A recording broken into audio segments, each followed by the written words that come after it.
connections. From kicks to connections, Toastmaster Venugopal Somani. Thank you.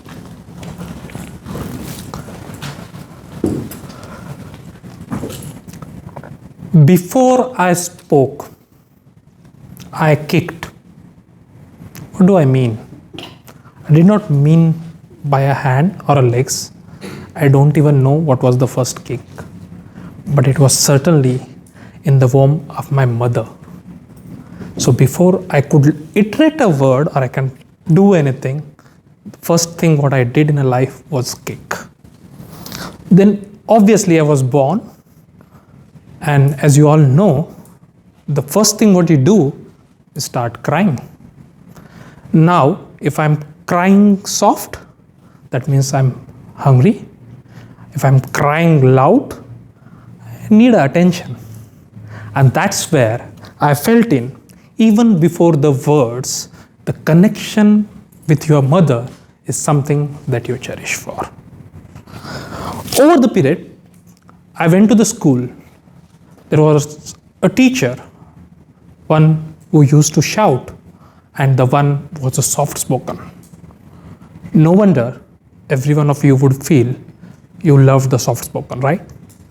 It is not because the louder one was very adamant or very strict teacher, but because the softer version of teacher connected with me more easily. And that's where I felt in. People don't remember you by volume. They remember the feeling what you make to them. Then obviously, if I look at my family background, my mother was one of the dominant personality. I had 3 elder sisters. So we all eventually just listen, accept, listen, accept. I become more like a girlish. So I was more of a soft-spoken, polite, and observant. Later, I realized it was not about the girlishness. At that time, I definitely felt this was more of I'm losing something on, but now I realize it was not that, it was the sensitivity. So I had learned that sensitivity from that particular behavior. Now I moved to Pune. It's from my hometown. I moved for an education, new city, new friends. Suddenly I was doing a house course, like doing the groceries, paying the bills, managing the fence, all those things I become. One good thing what I noticed at that time, as if there is a tension between the roommates, I was the first one to be called for. Now you may wonder why, right? It was not because I was clever, but because I listened. I could absorb, I could understand the people and give them the solution. One interesting thing, you always have one chocolate boy in your group, right? So I had someone who I really admired for because he had so many girlfriends. It was not only because of that. The reason was he could connect to the feelings. He could make you feel important when you are at down. And obviously, when you make someone feel important, they start you liking. That day I learned the connection is all about influence. The more feelings oriented you are, maybe the more girlfriends you can have. Then came the blunt phase of my life. I was more of a direct, honest, a straightforward guy who would tell whatever you want to tell on a face. I still remember a marriage proposal. Those who are from India, you know how the joint marriages work, right? So my expected wife's family came 8 to 10 people sitting on a sofa asking me a question. Our daughter wants to work after the marriage. Would you allow? And I was like, there is no option. You have to work because we are a middle class. And if you have to, even if she don't want to, she would have to.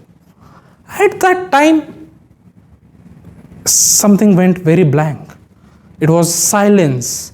and the kind of understanding. I did not realize at that point of time what was happening, but then I realized one very strong thing.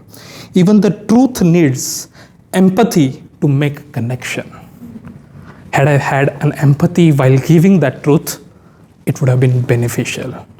I did not know that at that point of time because I was still not a Toastmaster, which I learned it eventually later. When I went to the career refinement, initial stage people definitely felt me. I was arrogant, I was harsh, and I was a bit too much. But what I was clear, I was direct, and I was confident, which helped me to start my own consulting firm over a period of time.